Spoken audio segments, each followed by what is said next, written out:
জনাব তারেক রহমান বেগম খালেদা জিয়ার মৃত্যুতে ভোটের রাজনীতিতে কোনো প্রভাব পড়বে কিনা, অর্থাৎ যারা আগে বিএনপিকে ভোট দিবেন মনে করেছিলেন তারা বিএনপিকে ভোট দিবেন কিনা, অথবা যারা আগে বিএনপিকে ভোট দিবেন না মনে করেছিলেন তারা আসলে বিএনপিকে ভোট দিবেন কিনা, মানে কোনো ভোটের রাজনীতিতে বেগম জিয়ার মৃত্যুর কোনো প্রভাব রয়েছে কিনা। বিসমিল্লাহির রহমানির রহিম। কিছু কিছু মানুষ বা কোন কোন গোষ্ঠী ইদানিং বলতে শুনেছি বা বিভিন্ন জায়গায় কেউ কেউ সোশ্যাল মিডিয়ায় বলে যে অমুককে দেখলাম, তমুককে দেখলাম, তমুককে দেখলাম। এবার অমুককে দেখুন। যাদের কথা বলে অমুককে দেখুন, প্রিয় সহকর্মীবৃন্দ, তাদেরকে তো দেশের মানুষ 1971 সালেই দেখেছে। 1971 সালে তারা তাদের নিজেদের স্বার্থ রক্ষার্থে কিভাবে লক্ষ লক্ষ মানুষকে হত্যা করেছে, ঠিক যেভাবে পতিত স্বৈরাচার পালিয়ে যাওয়ার আগে হাজারো হাজারো মানুষকে হত্যা করেছিল ক্ষমতা ধরে রাখার জন্য। এই যাদেরকে কেউ কেউ বলে যে একবার দেখুন না এদেরকে, তাদেরকে দেশের মানুষ 71 সালেই দেখেছে নিজেদের রাজনৈতিক স্বার্থ রক্ষার্থে লক্ষ লক্ষ মানুষকে শুধু হত্যাই করেনি, তাদের সহকর্মীরা কিভাবে মা বোনদের ইজ্জত পর্যন্ত লুট করেছিল। এই কথাটি আমাদেরকে মনে রাখতে হবে। প্রিয় ভাই বোনেরা, এই মুহূর্তে আমরা যদি দেখি, আমরা আগামী 2 মাস পরে একটি নির্বাচন প্রত্যাশা করছি। এই দেশটি গত 16 বছর যেই স্বৈরাচার পালিয়ে গিয়েছে, যেই স্বৈরাচারকে বাংলাদেশের জনগণ বিতাড়িত করেছে আন্দোলনের মাধ্যমে, সেই স্বৈরাচার এই দেশের প্রত্যেকটি ক্ষেত্রকে কিভাবে ধ্বংস করে দিয়ে গিয়েছে, এটি আমরা জীবনের পরতে পরতে অনুভব করতে পারি। কিভাবে দেশের অর্থনৈতিক ব্যবস্থা ভেঙে দিয়ে গিয়েছে, কিভাবে দেশের আইন শৃঙ্খলা ভেঙে দিয়ে গিয়েছে, কিভাবে দেশের শিক্ষা ব্যবস্থাকে ধ্বংস করে দিয়ে গিয়েছে, কিভাবে দেশের স্বাস্থ্য ব্যবস্থাকে ধ্বংস করে দিয়ে গেছে, কিভাবে দেশের প্রাকৃতিক অবস্থাগুলোকে, নদী নালা খাল বিল বন জঙ্গলকে ধ্বংস করে দিয়ে গিয়েছে, কিভাবে দেশের কৃষি, যেটাই বলি না কেন, সব কিছুকে যেভাবে ধ্বংস করে দিয়ে গিয়েছে, এর ভুক্তভোগী কিন্তু এই দেশের মানুষ। এখন একটি রাজনৈতিক দল হিসাবে এবং এই মুহূর্ত পর্যন্ত আত্মবিশ্বাসের সঙ্গে আমরা বলতে পারি বাংলাদেশের জনপ্রিয় রাজনৈতিক দল হিসাবে বিএনপির দায়িত্ব হচ্ছে দেশকে সঠিকভাবে পরিচালনা করা। দেশের মানুষ যখন বিএনপিকে দেশের দায়িত্ব পরিচালনার দায়িত্ব দেবে। প্রিয় ভাই বোনেরা, যেদিন স্বৈরাচার পালিয়ে যায়, আমাকে মহাসচিব সাহেব তখন ফোন করলেন, ফোন করে বললেন যে জাতীয় সরকার গঠিত করলে ভালো হয় কিনা, অথবা আমরা জাতীয় সরকারে যাব কিনা। তখন বিভিন্ন রকম একটা হেফাজত কন্ডিশন। আমি তখন বলেছিলাম যে আমরা জনগণের রায় মাথা পেতে নেব, আমরা জনগণের কাছে যাব, আমরা জনগণ যে সিদ্ধান্ত দিবে তাই আমরা মাথা পেতে নেব। আমি আমি আমি আমি যে প্রশ্নটি করতে চাই সেই প্রশ্নটি হচ্ছে যে আওয়ামী লীগের নিষ্ক্রিয়তা এক ধরনের, মানে আওয়ামী লীগ দেশের রাজনৈতিক প্রেক্ষাপট থেকে বাদ হয়ে গেছে, কেউ কেউ আমাদের মিডিয়ার ভাষায় কেউ কেউ বলছেন যে একটা -1 হয়ে গেছে। আমাদের আসলে অনেকগুলি প্রশ্ন আছে আপনার কাছে, আপনার যে প্রশ্নের জবাব আপনি যেভাবে দিতে চান সে দিবেন, না দিতে চাইলেও আমরা দিব, মানে আমরা এটা নিতে পারবো। আমরা বলেছি আমরা নির্বাচন করতে চাই। বিএনপি সবসময় নির্বাচন বর্জন করেছে, আমরা বয়কট করি না, আমরা নির্বাচন করতে চাই। আওয়ামী লীগের উপর থেকে যে আওয়ামী লীগের যে নিষেধাজ্ঞা, সেই নিষেধাজ্ঞা প্রত্যাহার করতে হবে। আওয়ামী লীগের উপর থেকে নিষেধাজ্ঞা তুলে দিতে হবে, আওয়ামী লীগকে ইলেকশন করতে দিতে হবে। কারণ আওয়ামী লীগ এদেশের একমাত্র সংগঠন, যে সংগঠন 1949 সালে এই সংগঠন প্রতিষ্ঠিত হয়। এই সংগঠনের মাধ্যমে জাতির পিতা বঙ্গবন্ধু শেখ মুজিবুর রহমান বাংলাদেশের মানুষকে স্বাধীনতার চেতনায় উদ্বুদ্ধ করে দেশের স্বাধীনতা এনে দেন। আওয়ামী লীগ কখনোই নির্বাচন ছাড়া ক্ষমতায় যায়নি। প্রতিষ্ঠা লগ্ন থেকে এ পর্যন্ত হিসাব করে দেখা যায় যে 13টা নির্বাচন হয়েছে, সে পাকিস্তান আমলে এবং বাংলাদেশ আমলে। 9 বার আওয়ামী লীগ সরকার গঠন করেছে জনগণের ভোটে নির্বাচিত হয়ে। ডক্টর মোহাম্মদ ইউনূস অবৈধভাবে ক্ষমতা দখল করে আমাদের দেশটাকে সম্পূর্ণ ধ্বংসের দিকে নিয়ে গেছে। এখন একটা নির্বাচন দিয়েছে, অথচ আওয়ামী লীগের নির্বাচন করতে দেবে না। যেখানে 2008 সালে নির্বাচনে আওয়ামী লীগ 48% ভোট পায়, আর আজকে সেই আওয়ামী লীগ বা সমস্ত ভোটারদেরকে বঞ্চিত করতে চাচ্ছে মিথ্যা মামলা দিয়ে, সাজা দিয়ে, নানাভাবে হয়রানি করে আমাদের দেশের সমস্ত মানুষকে আজকে একেবারে বঞ্চিত করে দিচ্ছে। কোনো গণতন্ত্র নেই, এখন হচ্ছে স্বৈরতন্ত্র এবং জঙ্গি শাসন। তো কথা কথা আমাদের নেতা কর্মীদের হত্যা করে, একটা মিথ্যা বয়ান দিয়েছে 1400 লোকটাকে আমরা হত্যা করেছি, কিন্তু দেখা গেল সেই জুলাই 16 তারিখ থেকেই প্রথম ছাত্রলীগের ছেলেকে হত্যা করলো, যুবলীগের জুলাইকে পা বেঁধে ঝুলিয়ে মারলো, পুলিশকে হত্যা করলো, 460টা থানা লুট করলো, লুটের অস্ত্রশস্ত্র আবার বিক্রি করে খায়, এবং এই অবৈধ অস্ত্র এবং নিয়ে আজকে সারা দেশ একটা জঙ্গির দেশে পরিণত হয়েছে। প্রতিদিন আমাদের কারাগারে মানুষ হত্যা করছে, প্রায় 112 জনকে কারাগারে হত্যা করেছে। এই অবস্থা, মানুষের কোনো মৌলিক অধিকার নাই, গণতান্ত্রিক অধিকার নাই, মানুষের বেঁচে থাকাটাই একটা কঠিন হয়ে গেছে। জঙ্গি ইউনূস, বিএনপি এবং জামাত শিবির এদের দ্বারা ইউনিয়ন, ওয়ার্ড, জেলা, উপজেলা নেতাকর্মীদের ঘর বাড়ি জ্বালিয়ে পুড়িয়ে ছারখার করে দিচ্ছে, কথা কথা মানুষ হত্যা করছে, মা বাবা ভাই বোন কাউকে ছাড়ে না, এমনকি শ্বশুর বাড়ির লোকও ছাড়ে না, সবার বিরুদ্ধে মিথ্যা মামলা, হয়রানি, কেউ ঘরে থাকতে পারে না। মাসের পর মাস আমাদের ছেলে পেলেরা মানে মাঠে ঘাটে কোথায় থেকে যাচ্ছে, থাকা নাই, খাওয়ার জায়গা নাই, এই অবস্থার মধ্যে দিয়ে দেশ চলছে। এই অন্ধকার যুগ থেকে বাংলাদেশকে বের করে আনতে হবে।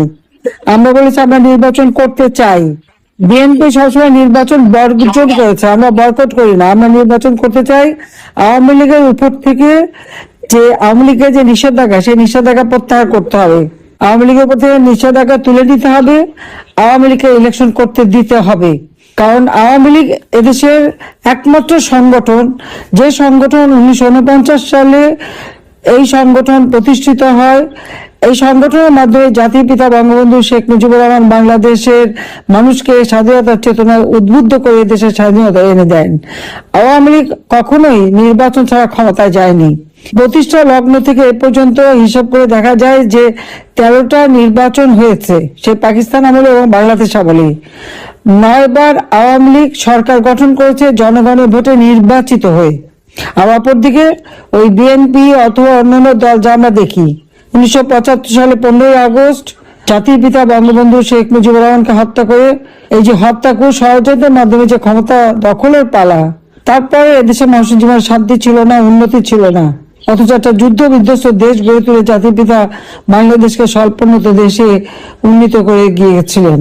আপনারা দেখছেন যে জিয়া রহমান ক্ষমতা আসার পর এই জামাত শিবির, যারা পাকিস্তানি হানাদার বাহিনীর দোসর ছিল, আলবদর রাজাকার বাহিনী গঠন করে মেয়েদেরকে সেনাবাহিনী ক্যাম্পে দিয়ে তাদের উপর নির্যাতন, ঘরবাড়ি লুটপাট, আগুন দেওয়া, পোড়ানো, এই তাদেরকে আবার রাজনীতি করার সুযোগ, ভোটের অধিকার সুযোগ দিয়েছিল।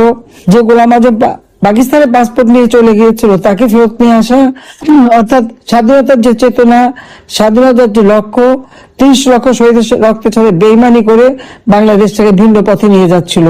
আওয়ামী লীগ সরকার আসার পর বাংলাদেশের মানুষের ভাগ্য পরিবর্তন হয়।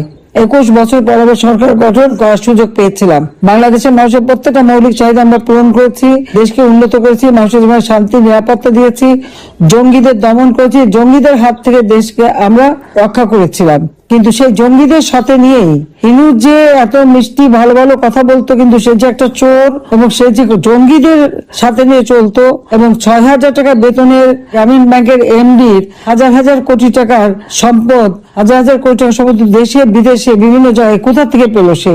এই প্রশ্নের উত্তরটা কখনো কেউ করে না। কেন করেনি আমি জানি না, কিন্তু আজকে যদি আমি দেখি সমস্ত জায়গায় তার কোথায় না সম্পদ আছে। সেই Luxembourg, France, Germany, Italy, Spain, America, পৃথিবীর বিভিন্ন জায়গায় সে সম্পদের পাহাড় গড়ে তুলেছে। কার টাকা? কোথেকে পেলে টাকা? 6000 টাকা বেতনের কর্মচারী এত টাকা আসে কোথা থেকে? কাজে এরা মানুষের রক্ত চুষে খাওয়া, আর নিশ্চয় কোনো 2 নম্বরই ব্যবসা ট্যাবসাতে আছে, হয় অস্ত্র চোরা কারবারি। নইলে বাংলাদেশে জঙ্গিদের দমন করলাম, সমস্ত চোরা কারবারিদের সে ছেড়ে দিল। যত অস্ত্র চোরা কারবারি, জঙ্গি, সন্ত্রাসী, খুনি তাদেরকে সব ছেড়ে দিল, ছেড়ে দিয়ে জেলখানা ভরে ফেলেছে আওয়ামী লীগের নেতা কর্মীদের। অকথ্য নির্যাতন চলছে জেলখানা আমাদের নেতা কর্মীদের উপর, ঠিকমতো খাবার দেয় না, তাদের স্লো পয়জনিং করে মেরে ফেলা হচ্ছে, তাদের উপর এমন অত্যাচার করে যে তারপরে যখন মুমূর্ষ অবস্থায় তাদেরকে হাসপাতাল নিয়ে যায়, এই মুমূর্ষ রোগীর হাতে হ্যান্ডকাপও পরিয়ে দেয়। যে হাতে অস্ত্র নিয়ে মুক্তিযুদ্ধ করে দেশ স্বাধীন করেছে তাদের আজকে হ্যান্ডকাপ পরায়। আর যারা এদেশের স্বাধীনতা বিরোধিতা করেছে এবং মা বোনদের পাকিস্তানি হানাদার বাহিনীতে তুলে দিয়েছে, বুদ্ধিজীবী হত্যা করেছে, গণহত্যা চালিয়েছে, আজকে তাদের গায়ে ফুলের মালা ওঠে আর আমাদের মুক্তিযোদ্ধাদের অপমাননা করে, সমস্ত স্মৃতি চুনো মুছে দিয়েছে। এই তারেক রহমান 32 নম্বর আগুন দিয়ে পুড়িয়েছে। যুবদলের সেই কি রোমান হাওলাদার, সে প্রথম আগুন দেয়, এরপর তো ইউনূসের বাহিনী আছেই, তারা যে 32 নম্বর বারবার 32 নম্বর উপর হামলা, আগুন দিয়ে পুড়িয়েছে, লুটপাট করেছে। ওর ইট কাঠেও তাদের ভয়, কোনো কিছু হলেই সেখানে আগে ছুটে যায়, সেখানে আবার আগুন দেওয়া, আবার ভাঙা, এবার ভাঙার আর শেষ হয় না। বাংলাদেশটাকে ভেঙে দিচ্ছে, দেশের মানুষের জীবনটা ভেঙে তছনছ করে দিচ্ছে।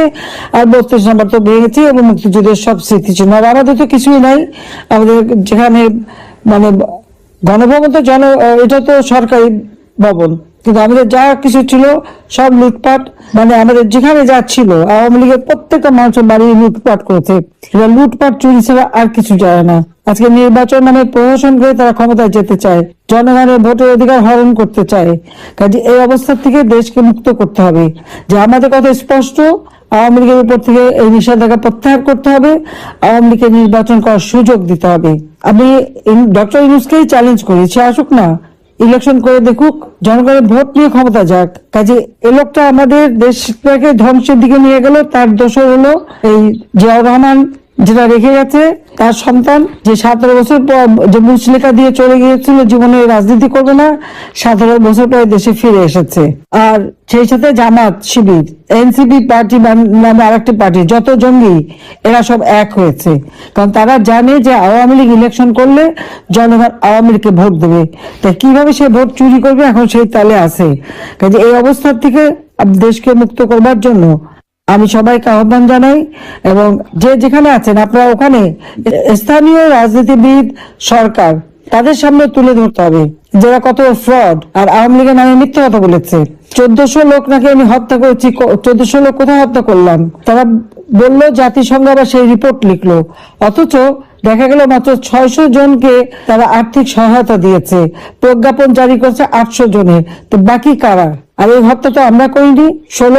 15 জুলাই থেকে যত হত্যাকাণ্ড, অগ্নিসন্ত্রাস যারা করেছে সবই তো ইউনূসের বাহিনী, যে জামাত শিবির, এনসিপি সমন্বয়ক, তাদেরকে ইন্ডেমনিটি দিয়েছে। যারা অপরাধী বলেই তো ইন্ডেমনিটি দেওয়া হলো, অপরাধী না হলে তার ইন্ডেমনিটি দিত না। এটা তো বাস্তবতা, এটা সবাইকে মনে রাখতে হবে যে এইভাবে ইন্ডেমনিটি দিয়েছে। যত মামলা আওয়ামী লীগ নেতাদের বিরুদ্ধে, কর্মীদের বিরুদ্ধে, এবং সেটা সারা মানে বিশ্ব জুড়ে অপপ্রচার চালাচ্ছে। কাজে অপপ্রচার যাতে না করতে পারে তার জন্য এবং সঠিক তথ্যটা সবাইকে তুলে ধরতে হবে। কাজে আপনারা সবাই ভালো থাকেন, সুস্থ থাকেন। আবার আমি শুভেচ্ছা জানাচ্ছি সবাইকে ধন্যবাদ। ইনশাআল্লাহ এই অন্ধকার কেটে যাবে, বাংলাদেশের মানুষের জীবনে আবার ফিরে আসবে। আমরা 15 বছর 7 মাস একটানা সরকার থেকেছি, বাংলাদেশে আর কোন সরকার এতদিন থাকতে পারে নাই, যার জন্য আজকের বাংলাদেশ বদলে যাওয়া বাংলাদেশ, উন্নয়নের বাংলাদেশ। কিন্তু দুর্ভাগ্য আমাদের যে সেই বাংলাদেশটাকে আজকে এই ইউনূস, তারেক জিয়া আর ওই জামাত ইসলামী মিলে ধ্বংস করে দিয়েছে। কাজে ধ্বংসের হাত থেকে দেশকে আবার উদ্ধার করতে হবে, মানুষের জীবনে শান্তি নিরাপত্তা আনতে হবে, মানুষের মৌলিক অধিকার ফিরিয়ে দিতে হবে, গণতন্ত্র প্রতিষ্ঠা করতে হবে। আওয়ামী লীগের সকল নেতা কর্মী এবং 14 দল মুক্তিযোদ্ধা যাদের বিরুদ্ধে যত মামলা দিয়েছে, সেই সাবেক চিফ জাস্টিস থেকে শুরু করে সেনাবাহিনী অফিসার, পুলিশ, তাদের বিরুদ্ধে যত মামলা, সব মামলা প্রত্যাহার করতে হবে এবং সকলকে কারাগার থেকে মুক্তি দিতে হবে। বিনা বিচারে, বিনা কারণে মামলা দিয়ে সবাইকে হয়রানি করা। মোট 10 কাঠা জমির জন্য আমাদের বিরুদ্ধে মামলা দিয়ে 6 বছর 7 বছর করে এক একজনের শাস্তি দেয়। তো ইউনূসের যে 4080 কাঠা জমি, তার কয়বার শাস্তি হবে সেটা একটু বিচার করে দেখেন। একটা দুর্নীতিবাজ